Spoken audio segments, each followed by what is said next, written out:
Another thing about angels and stuff, that's one thing that I love this shirt for that I got for Halloween a couple years ago in 2022. It's a Adam Sandler shirt, Water Boy. And one thing great about it is it's the number 9, and that's the number Blaine was remembered for, and it's a big number. And one thing that I've learned that there's numbers that are sent. It's weird how like numbers are sent places to show us things that we might not think that God is working in His ways, but He really is if you just pay attention to what's really going on, because God really works with everything. Don't think that anything is just a coincidence. Maybe, hey, it's a coincidence, hey, but is it really, or is it God trying to tell you something that you, if it brings up something that you might want to remember, like, oh, I'm seeing something today, and you remember something about it. Maybe there's something in that time, maybe something that's trying to get, maybe something God's trying to tell you, hey, this is hey, remember this about you, remember that. Maybe you could turn away from something that's what you're trying to do. Maybe may not realize it, but there's little things that get people, and those little things are going to be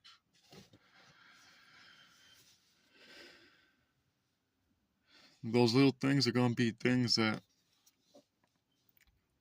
we might not think that are big in the end, but they add up because there's things that we might not think that hurt people, but they hurt the energy, they hurt the, it's not, because hey, it's not about what we do hurting people in the flesh. It's about what we do to what the Spirit of God has brought us down to do. And if we do stuff that, hey, we're doing fun, ha ha ha, but there's enjoying yourself and there's doing things against it. And there's a fine line between enjoying yourself, doing things, and doing and doing what God has done for us. Because that's one thing that does break people away from the church, break people away from trying to be God. As one job that I do as I work for this thing called Complete Labor, it's just a daily job thing. And one sign says, "Don't let overly religious people take away the truth of Jesus Christ away from you." And that's really a great message, because there's been people in my life that's been, oh, you gotta do this, you gotta do that, you gotta do that, while I'm just 5, 6 years old, not knowing, understanding, while I'm just trying to be myself. And it's like, yeah, I get what you're trying to tell me, but it's like, there's a certain line between, hey, guiding someone in the right line and telling them, hey, you gotta do this, do that, and be this, do that, without understanding and without the guidance without. And it's like, if you're set up to be something by someone that's supposed to just let you be, then if you become that, then it's just set up a over and over again cycle of just, hey, that's what you're supposed to be. But hey, God made us all different. Yeah, we have some similarities to people, but the similarities are what connect us, is not who we are. And that's a big difference we gotta make. And that's a big difference, big thing about idolization that needs to go down the drain. It's like, yeah, we can find things that make us happy, and things that, oh, I enjoy watching basketball. It's a beautiful thing to game, and I enjoy this because, hey, it's something that I really enjoy. But hey, why not why not create it yourself in a sense? Everyone can pick up a basketball and go to a basketball court and just say, hey, let's shoot a hoop or two. It's not that hard. Even though we might say, hey, oh, my body, this, but if you keep the Great Spirit with you, then your body's going to catch up eventually to the point where you're going to feel it, to the point where, hey, there's nothing that can break me anymore.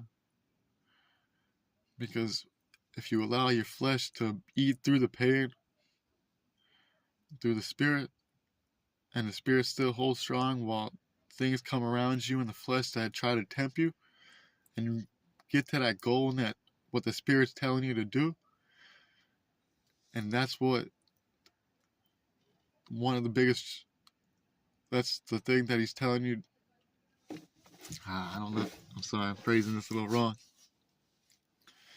If there's something in the Spirit that God's telling you to do in a path that's set in stone for you, and he sets it up, telling you an end point, but there's an in between.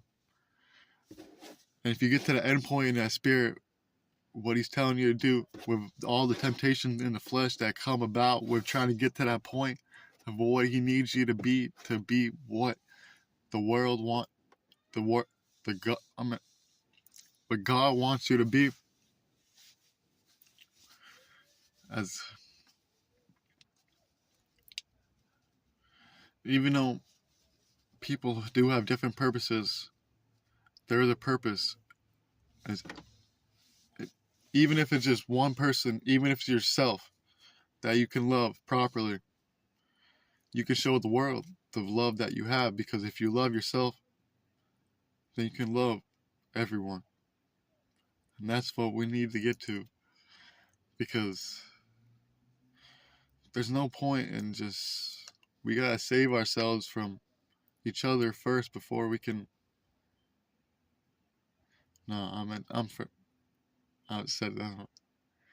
I mean, we gotta save ourselves from we gotta save ourselves from ourselves before we can save each other, in a sense. Before we try to change everything about, hey, do this, do that. Are you doing what you gotta do according to the law? And I'm not talking about the law that the police write up, hey, those laws, because hey, that's gonna lead you wrong, because there's one thing that I've learned. That's part of the beast that's happening, that's going to take over, that's going to be in control. As I had an incident a couple months ago, I left my phone on the ATM, and I jogged up and grabbed it, and I went back to my car. The cop pulled up and started screaming, "You're lucky I didn't shoot you," yeah, and start doing all that bullshit. It's like, come on, like, I'm an unarmed person, you're going to threaten me for what reason? Because you want to think that you have power over me?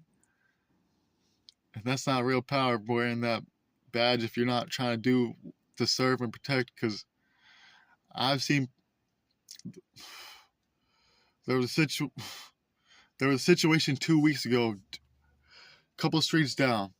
I was in my car smoking, and during the night I was just hearing it sound like gunshots, and turns out a 4-year-old kid was dead, and there were signs before to take that child at that home.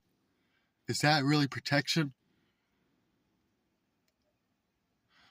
And I talk about angel numbers. The mark of the beast is 66. One day I pulling up to a gas station right next to it. Sealed, protect, 66. What is that telling you? Are you trying to protect it, or is that the mark that you have on your badge? Is that things that, and it's just, we gotta watch out for these things that think that are going to protect us, but are they really going to protect us in the end? Because the only thing that can really protect you is the one Almighty Lord Jesus Christ and His Father. And that's what we need to strive to be like, Christ-like, according to God's law.